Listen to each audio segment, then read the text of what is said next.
শনি থেকে বৃহস্পতি যে যার মতো 5 ওয়াক্ত নামাজ যেখানে পারো পড়ে নাও, কিন্তু যখন শুক্রবার জুমার দিন আসবে ওই 10 ঘরের মানুষ এক মসজিদে চলে আসো, এক মসজিদে চলে আসো, সুবহানাল্লাহ বলেন না, এক মসজিদে চলে আসো, ওই একটা মসজিদে সাপ্তাহিক মিটিং।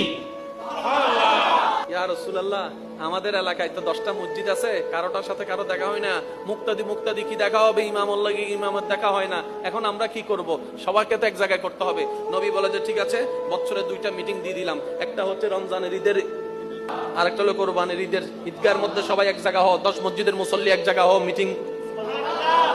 এবার আমরা সবাই বললাম ইয়া রাব্বাল আলামিন, আমরা তো এখানে থাকি, চট্টগ্রামের মধ্যে থাকি, কেউ বলে যে আমি ইন্ডিয়ায় থাকি মুসলমান, কেউ বলে যে আমি পাকিস্তানে থাকি, কেউ দুবাইয়ে থাকি, আমাদের তো কারোর সাথে কারো দেখা হয় না। এখন কি করব?